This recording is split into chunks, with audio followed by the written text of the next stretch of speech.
Welcome back, and in Chapter 3 we're going to use the Spring container for the first time. In this chapter we will write a basic Hello World application, just to keep things simple, and we'll get our first experience of using XML to configure a container. One of the great freedoms that using a container gives us is the ability to switch the implementation classes with no changes to the code. Just the XML file will change, and I'll be demonstrating that. Well, for the first use of Spring, we're going to bow to tradition and use a classic Hello World example. Well, this example is very similar to the one on the Spring Framework website. I promise I haven't copied it from them. It's just that this is really the easiest program you can write with Spring. Before I start, I must say that this example will only be a small one to get us started, and you wouldn't really use Spring for a program of this size. It's too big a tool for too small a problem. But once you've learnt the basics in this chapter, we'll move on and build something more substantial in future chapters. The requirement that I have is that we have a client of some description. This could be a web page, it could be anything we like, it doesn't really matter for this exercise. We're going to make it just a Java class with a main method. The client is going to each day call a Java class that we're going to write called Message of the Day service. And the deal behind this Message of the Day service is it will, well, as the class says, return a message of the day. Now, we don't yet know what the requirements for this class are in detail. It could be that we get the same message each day, Hello World for example, or it could be that the message is different each day. Perhaps there is a random message, perhaps there are messages stored in relational databases. We don't yet know. What we do know is that we're going to need a method in there called getToday's message. So, following good regular Java practice, we're going to write an interface before we write an implementation class. And here is the interface that we're going to write in Eclipse in a moment. And I hope you can see this is just a simple, plain, regular Java interface. The only thing that will be different when I do this in Eclipse is I will put this in a package.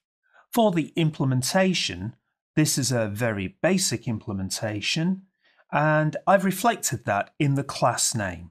I've called the class Message of the Day Basic IMPL. You'll see that quite often in Java, where an implementing class ends with the letters IMPL. And all I'm doing is I'm holding a single message here in a private attribute. I have a constructor.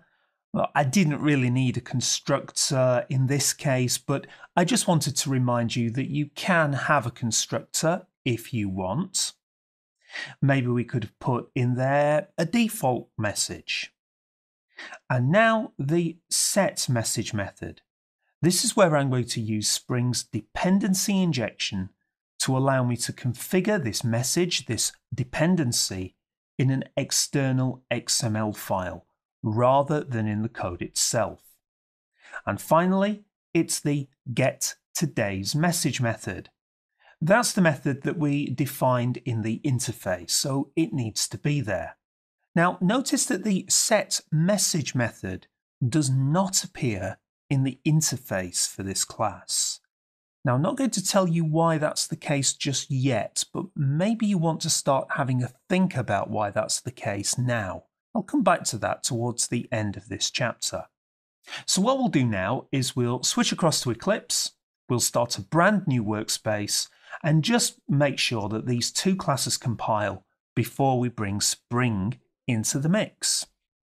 As I mentioned in the opening chapter, we've supplied you with a set of files that you will need for the exercises. Now, what we've usually done is we've given you all of the files that are boring and tedious to create for yourself. Of course, you'll be adding a lot of your own work on top of these files.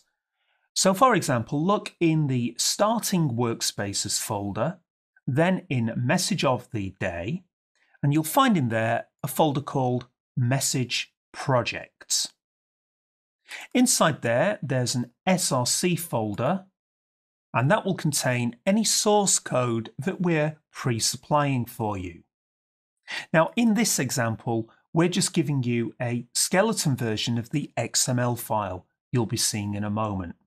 We'll have a look at that very shortly.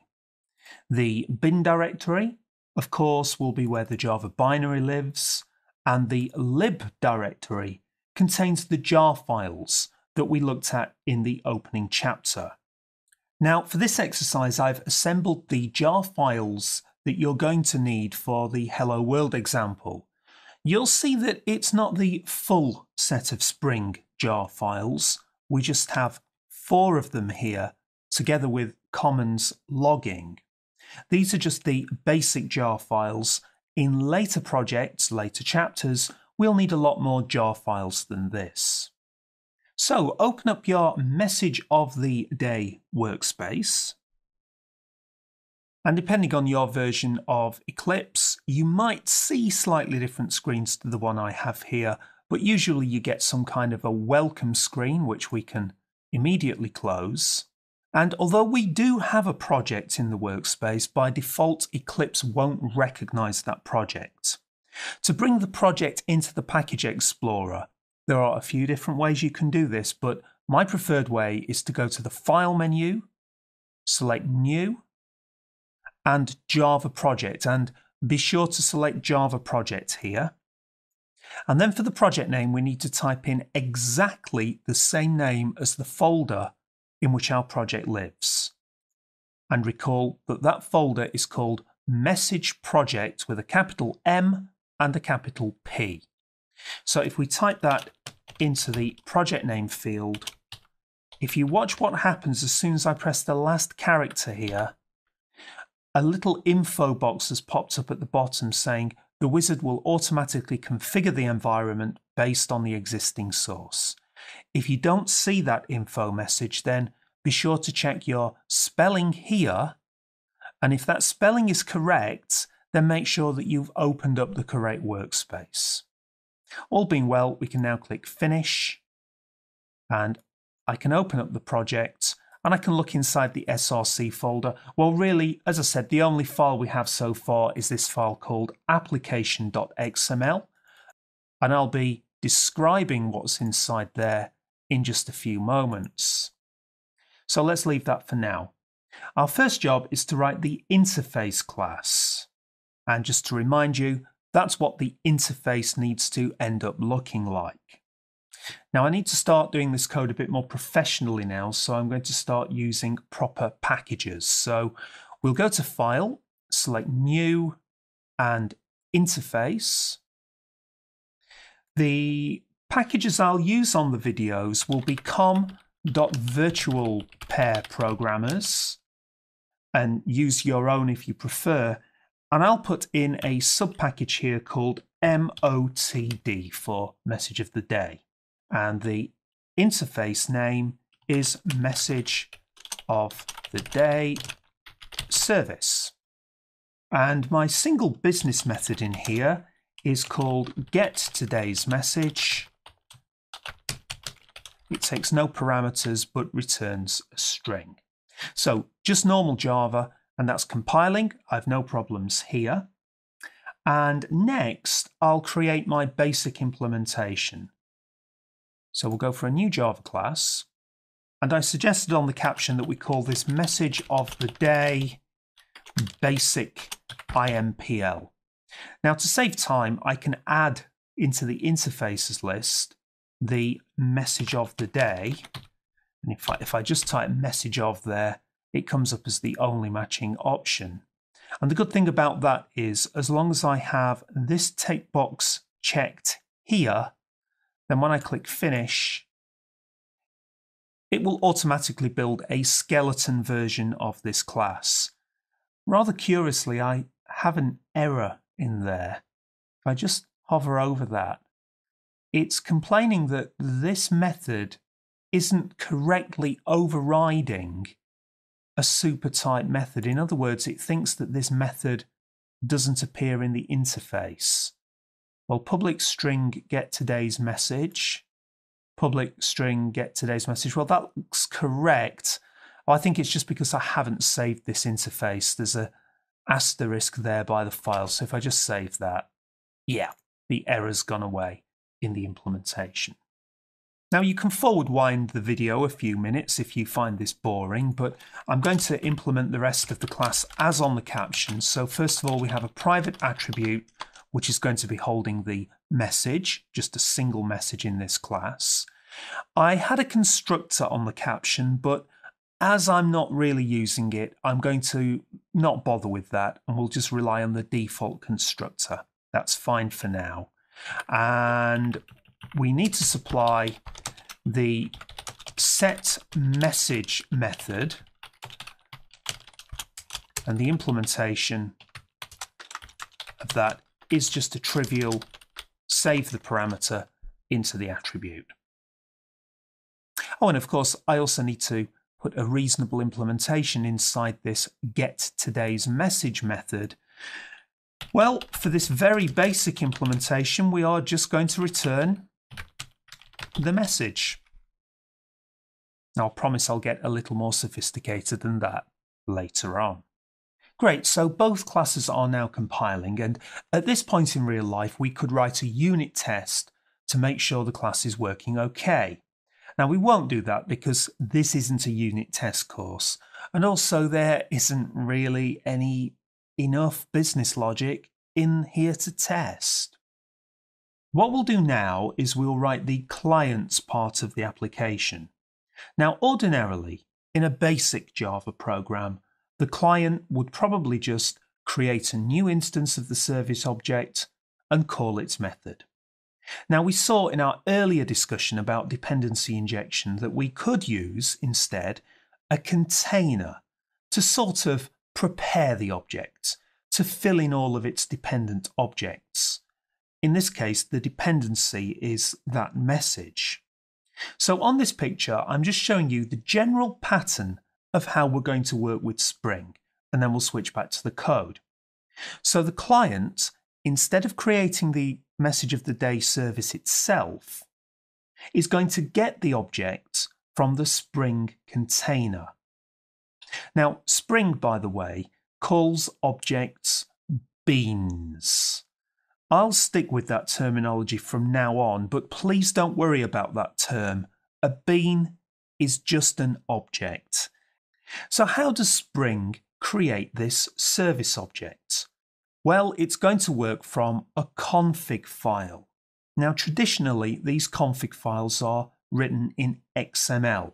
Now, there are other ways of configuring the container, and we will see those ways later in the course. But for now, we'll go with the traditional way, which is XML.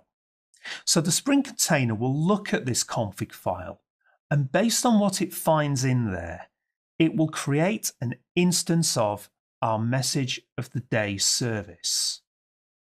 The main thing that will be in this config file is which implementation class we want Spring to work with. Now, we only have one so far, this basic impl, but later on we might have other implementations.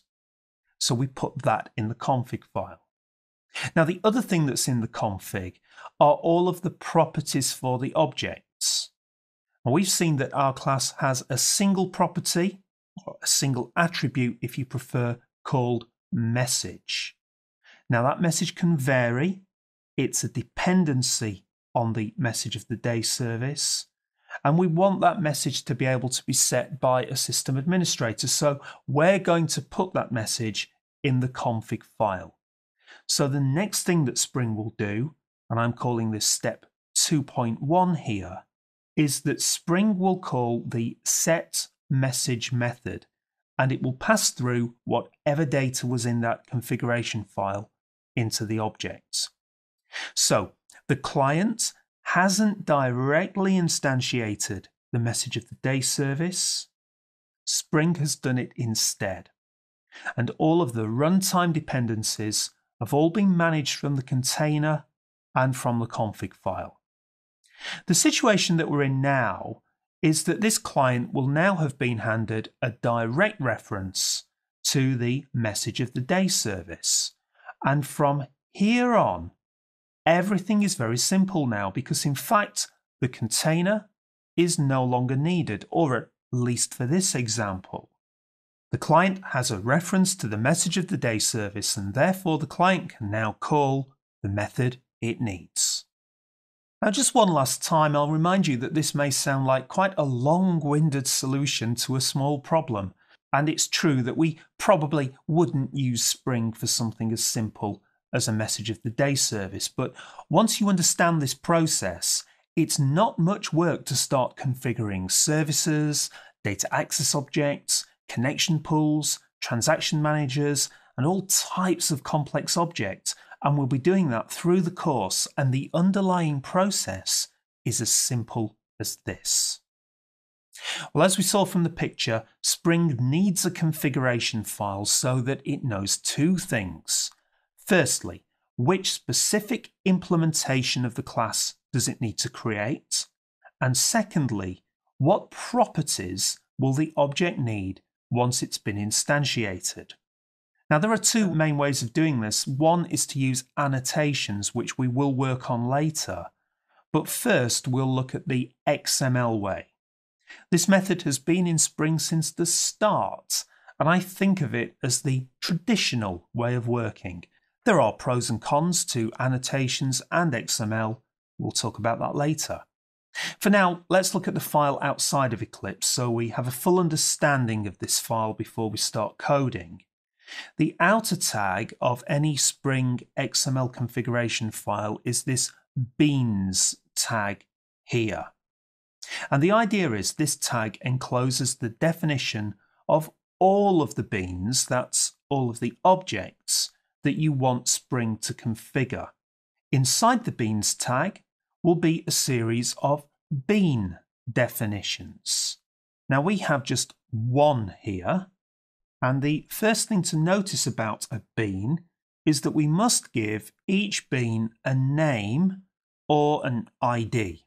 You'll see the significance of this ID in a few moments when we look at the client side of the application. Now, I've decided to call this bean MOTD service. You can call it anything you like, it's just a string. Now, the second thing we need to add to this tag is a declaration of the class that this bean is going to come from. So for you, it would be whatever your package is called, followed by the concrete specific class that you want Spring to instantiate. That's not the interface, this is the specific class that you want Spring to create an instance of. Inside the bean tag is a series of optional properties. Now we know that our message of the day service needs a message, a single message, and we need to inject that into the object. So the scheme for doing this is the property tag, followed by the name of the set method that we want Spring to call. Now what's happening here is we're seeing the standard Java Bean naming convention. You might not have seen this convention before. What will happen here is Spring sees that the name of the property is message. Notice with a lowercase m. Spring will therefore know that it needs to look for a method called set message, but with a capital M. It will turn what I've written in my XML, the lowercase message, into a camel case Java method name. The idea of this is it just means that we can avoid having to write ugly and clunky method names in the configuration file. As the value for this message is just a simple string property, all I need to do is directly specify the property value, which in this case is going to be some kind of standard stock message. If you have more properties in here, you then go ahead and list those properties. And similarly, if you have more beans to configure in your application, you'd go on and list those as well. And finally, we're looking now at the client application. The first 3 lines of code in this client application are pretty much as I described on the animation before. Rather than creating the message of the day service directly, we're going to ask the Spring container to configure it for us and to give us a reference to it.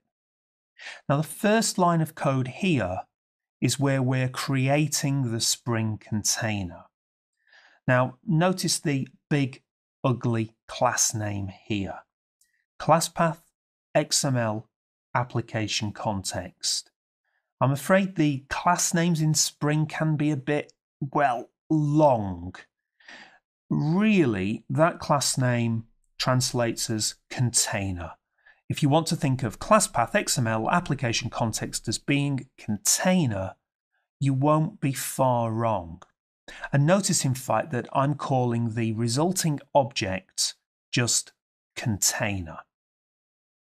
Now, although in the Spring reference manual they talk a lot about containers, in the Java they use the term application context for container, which is a bit confusing, but I hope that later on in this chapter I'll try to explain why application context is a term that does make some sense.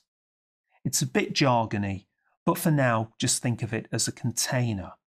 Anyway, we're going to be configuring this container, or if you prefer application context, using an XML file. And that XML file is going to be somewhere on our class path, hence the first part of the class name. And by that, I just mean that the XML file is going to be in our SRC folder. It's going to be in our Java source code. Now, I didn't mention this, but we're going to call the file application.xml. You can call this file anything you wish, but I usually go for application.xml because really, with this file, you're configuring the setup of your entire application.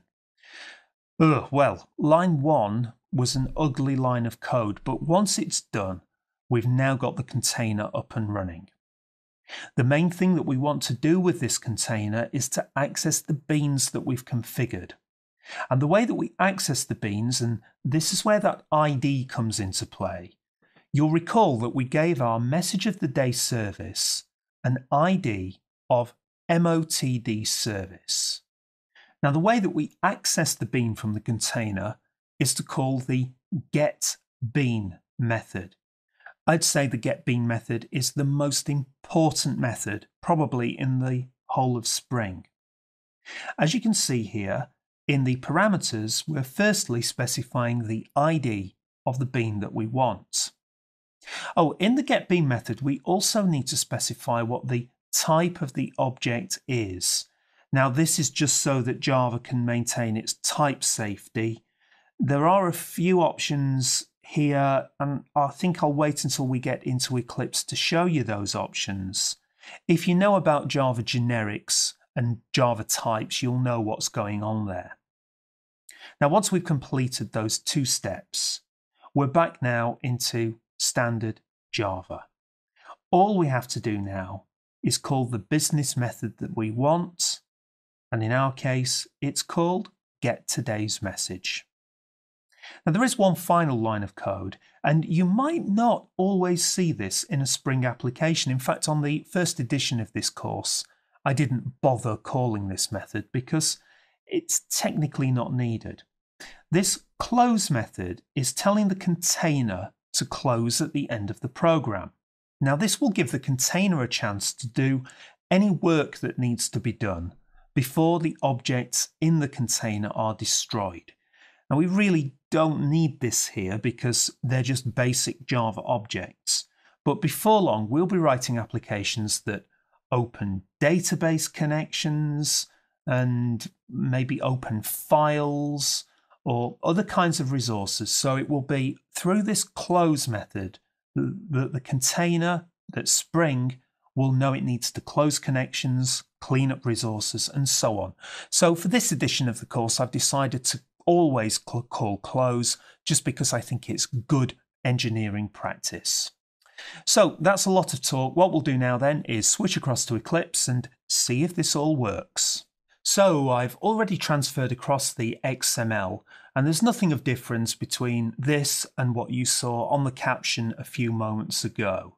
So you can either pause the video here and type in for yourself, or if you prefer, as always, all of the completed files are available in the final code folder in your Practicals and Code download. So I just made that change and saved the file, and I've also created the client application as well, and nothing has really changed from what you saw before, except I decided to put this class into a package of its own. I've created a package here called Client. You can do the same if you wish. Now, as you can see, I am getting several compile errors. Now, these compile errors, as you can probably guess, is because I'm missing some imports. Now, the imports I'm missing, let's have a look at the easy ones. The message of the day service here, well, that's the interface that I wrote, but it's just in a different package to the one I'm in here, so that's an easy fix. The other compile error is because, of course, this ClassPath XML application context is a Spring class and therefore will be in its own package. So as a shortcut, and I'm going to do this a lot on this course, is I'm going to press Control, Shift and O because I'm recording on a PC. If you're on a Macintosh, then the shortcut is the Command, Shift and O keys. And that will organize the imports. And just with that single key press, I've now got the two imports automatically added. Now, if for some reason you don't see the Spring import, then it may be because your build path isn't correctly set. You should see under referenced libraries the 5 jar files that I gave you. If you're not seeing that, then drop down the lib folder, select all of the jars in there, right click, select build path, and you'll select add to build path from here. Now, it's not available for me because they're already on the build path. Control Shift and O should add in those imports. Now I'm still seeing errors here, but I think that's just because I haven't saved the file. And there we are now, a clean compile. So I think we're now ready for a run. Hold your breath. This is our first Spring application run. We'll right click on the client application and run as and Java application. Let's just maximize the console so we can see what's going on here. Well, we do have some red text here, which may seem a little alarming, but if you have a look in detail at that red text, you'll see that it really is just some kind of logging, some information logging coming from the Spring framework. And really, there's nothing of interest in there at all. It's really quite internal to Spring. Now, we could configure that away, but well, it really doesn't matter for now. What does matter is that we've got the output here of, well, hello there. Well, of course, that was a lot of work for a fairly simple result.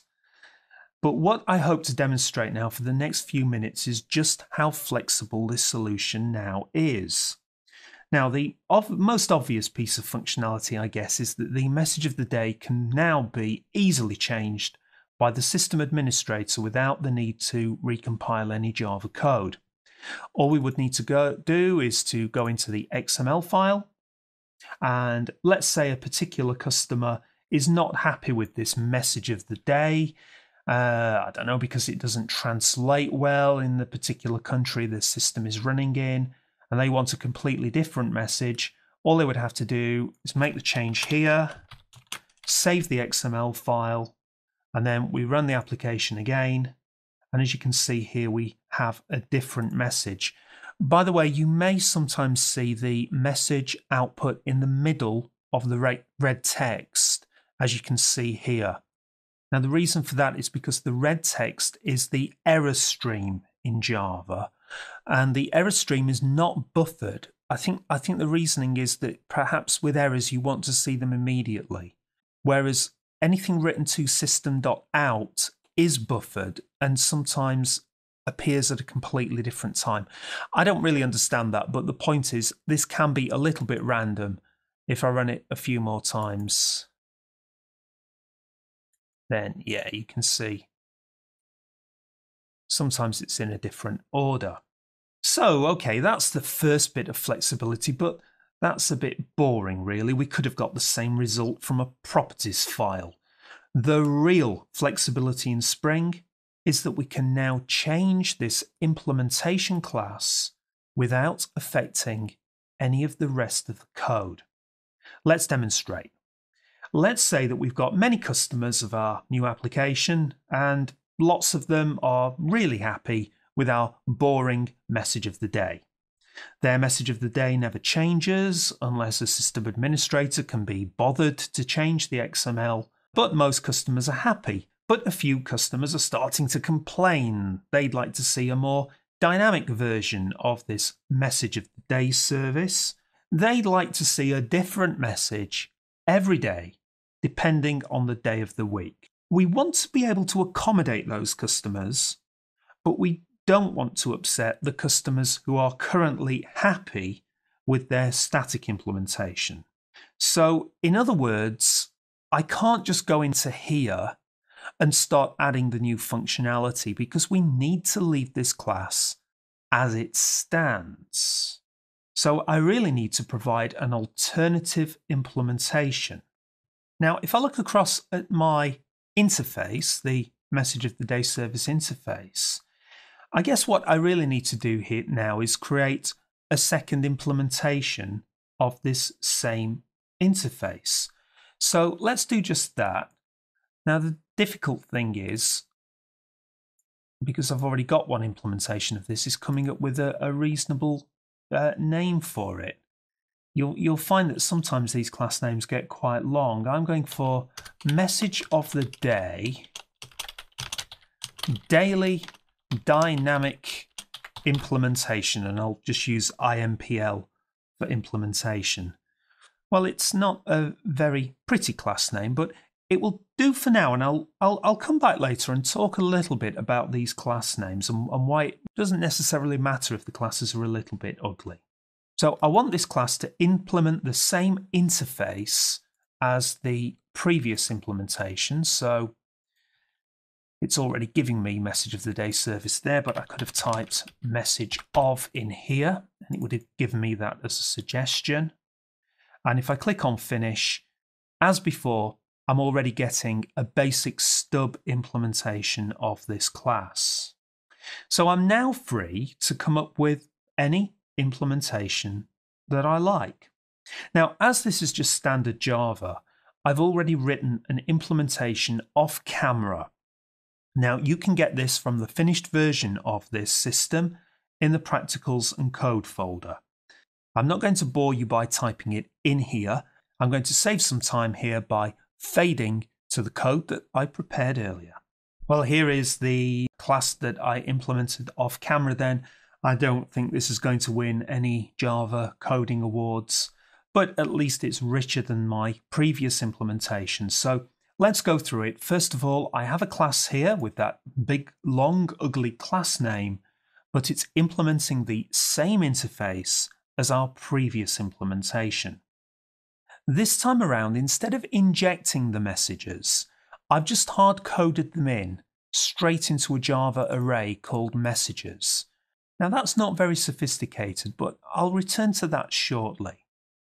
The implementation of the getTodaysMessage method, instead of just returning a message, this time is a bit more sophisticated. It's using the Java Gregorian calendar class to work out what day of the week it is. And then it looks in its array of messages and it returns back the appropriate message personalized for the day of the week. So, okay, it's not an amazing implementation, but a bit more interesting than before. So the big question is, how do I make Spring use this implementation instead of the previous implementation? Well, the answer is going to be in the XML. Let's have a look then and have a look at what we need to change. And the only real change, there will be a couple of changes, but the big change is we just need to change the implementing class name here. This is the basic implementation.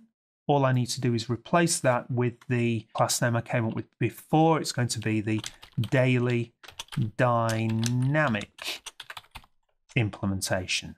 And that's just telling Spring to use a different implementing class. Now, before I see if this runs, I've got a big question for you. I'm going to switch across to the client application and have a good hard look at this client application.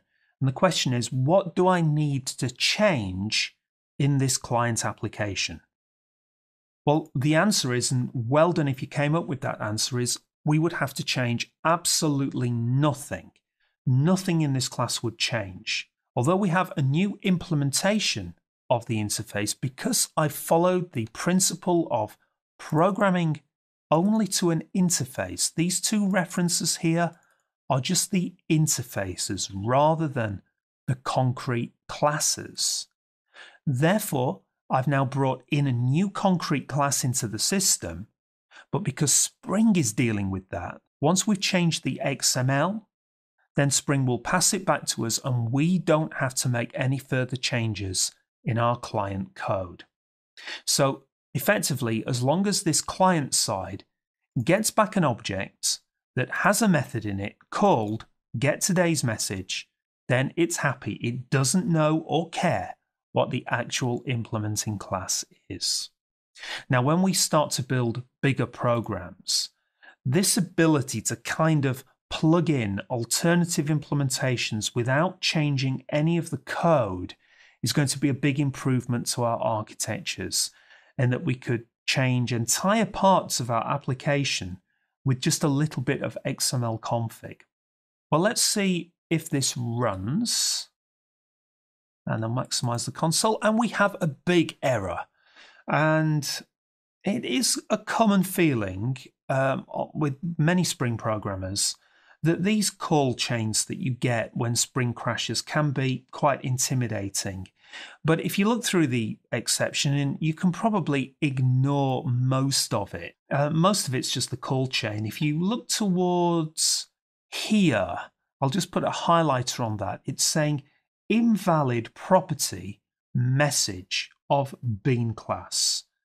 And I think if I go a little further forward, it's saying bean property message is not writable. Let's go back to our original basic implementation. Now that has the getToday'sMessage method in, which it must have, but it also required a setMessage method. Now we needed that because we wanted to inject the message into this implementation. But the thing is though, for this new daily dynamic implementation, we don't need that anymore because the messages are now hard-coded into the Java. So it's now a redundant property. So the error really is in the XML, not in the code.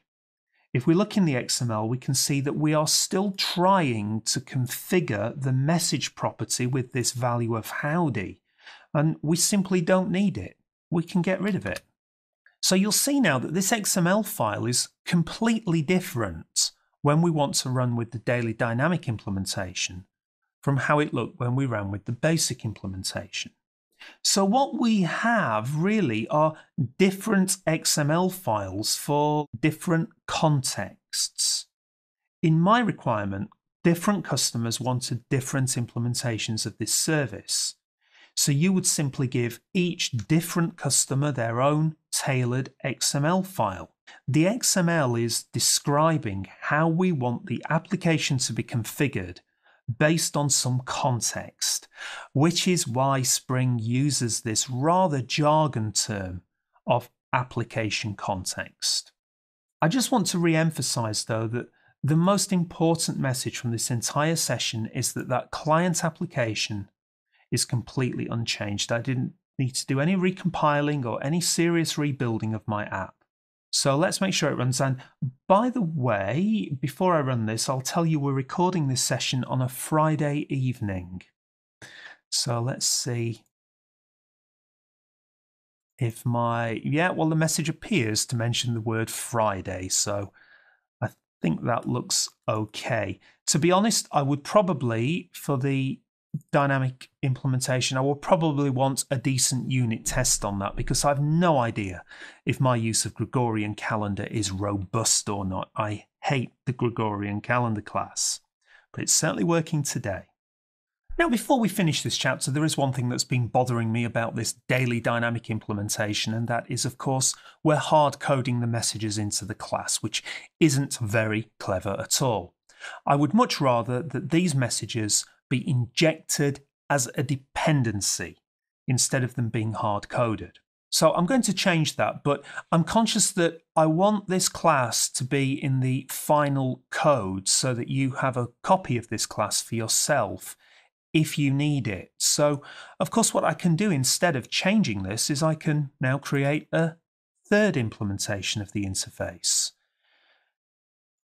I'm going to call this one Message of the Day Dynamic Configurable Implementation. These are getting a bit silly now, these class names, but I hope you get the idea. It's going to implement the same interface as before, the Message of the Day service.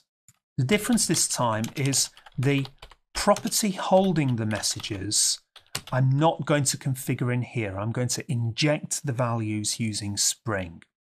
Now, in fact, just to be absolutely clear, I'm going to call this property message list, just to emphasize that it's more than one message. I'm not going to configure that value here. Instead, I'm going to let Spring inject the values. So therefore, we need a public void set method. And you can call this set method anything you wish, but for consistency, we usually match the method name with the attribute name. So I'm going to call this set message list, and it will receive a parameter of a matching type, string array in this case. Now the implementation of this is going to be trivial. We're just going to set the message list to be whatever was passed in. Now it's a bit odd in that in this particular implementation, the get today's message implementation is going to be the same as it was in my previous daily dynamic implementation. So if you'll forgive me, I'm just going to copy and paste this. I probably shouldn't copy and paste, but just for speed, just to get the idea across, I'll do it just this once. I just need a simple change in here, which is I've called it messages previously, so in this class it's now message list. So this is a more flexible version of that daily dynamic implementation. This time around, I can pass in the messages instead. So for the XML file, I'm going to copy that class name, and I'm going to change now so that Spring is now instantiating our new daily dynamic configurable implementation. Now, as things stand, if I run this application, I'm going to get a crash, and I'm getting a crash. It's a null pointer exception simply because I haven't configured the message list property. So we need to do that, and you know how to do that by now. It's property, name equals, followed by the name of the property, which in this case is message list. Now before we set a value, which was a single string value, but of course here we've got more than one string in an array. Well, the answer is we don't specify the value here, we close the tag, and inside the property tag, we can tell Spring that we're giving it a list of values. So we use the list XML tag, and then inside that tag, we can supply multiple values. So there's value 1, there's value 2, and so on. Well, for us, this is going to be the messages for the day of the week. I think the first in the list needs to be the Sunday message, and I'm not really very inspired right now. I'm just going to plug in the names of the days of the week. So Tuesday and Wednesday and Thursday and Friday. This is very boring. And Saturday, and I don't think I need that final value tag. So that's a technique that enables me to pass in multiple values into some kind of a collection. It could have been a list rather than an array. Let's see if that works. And that looks good. I'm seeing the value of Friday. So this third implementation is a lot more flexible now in that we can configure the messages using the Spring XML. Now, just before we finish this chapter, I just want to go back to the client application and just show you there is one small optimization that you can make on this code. Let's have a look at the line here. Let's get a highlighter on that. Now, remember, this is where we're asking the container for the object that we've asked it to configure. We gave it the ID of MOTD service, and we know that its class, or at least its interface, is the message of the day service. Now, it is a little bit tedious to have to look up or remember this object name. And as it turns out, from later versions of Spring, I think this first arrived in something like version 2.5 of Spring, you can remove the ID from the getBean method. Now, what this is telling Spring is that it needs to look for the bean inside the container that's implementing the message of the day service. And since there's only one of them, it knows which one to return back. So it's quite handy that it can often save you having to look up and remember the ID of the object. If I just run that through, then you'll see it's still working.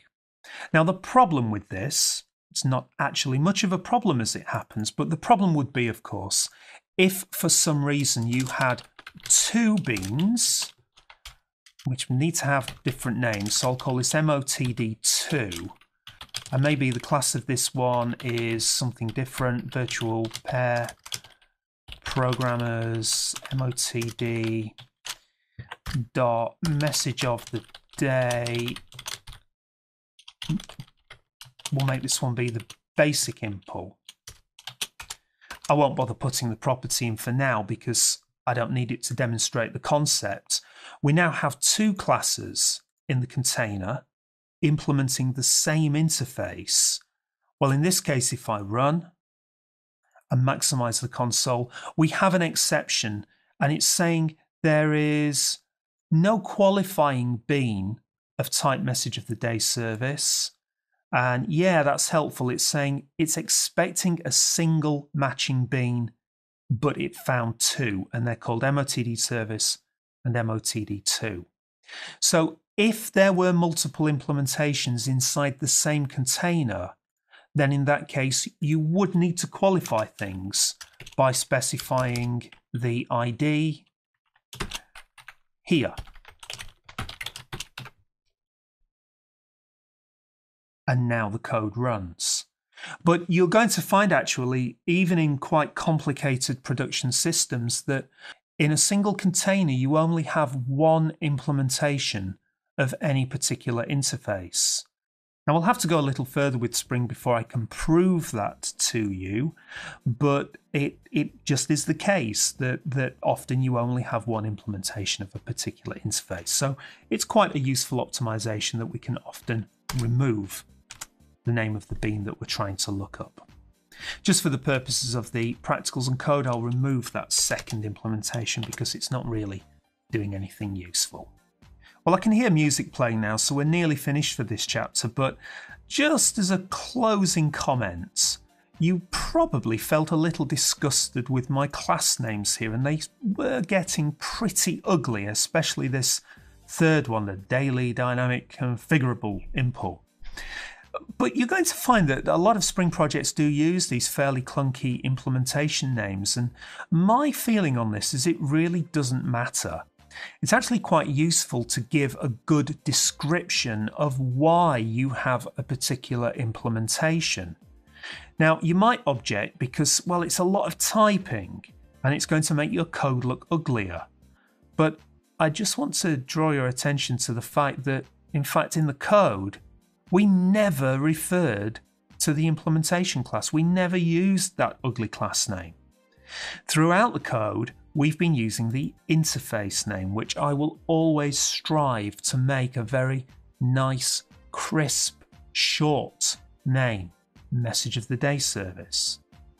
Okay, we do use the implementation name in the XML, but well, that's ugly anyway, so I'm not too worried about that. The naming conventions that you have on your projects will obviously depend either on your personal taste or on the coding conventions on your project. But that's certainly the way that I like to work. Good friendly names for the interfaces and potentially long-winded but nonetheless descriptive names for the implementing classes. So we've used Spring for the first time. Okay, it's just a Hello World application, but one of the great things about Spring is that once you understand these basic principles, going to a real application is not that hard. We've used XML to configure the container for the first time. There are other options, we'll be seeing those much later in the course, but this is considered the classic way of working in Spring. The ability to switch implementation classes is so important. We changed our Message of the Day service with 3 different implementations, and later on this is going to give us the chance to change entire tiers of our application. Finally, we saw how to inject a list of values. I'm not sure we'll need to do this again on the course, so I wanted to slip it in somewhere. It's not a big deal, but probably worth remembering. That's it for the Hello World application. In the next chapter, we'll move on to something more substantial, in the chapter called Wiring with Spring.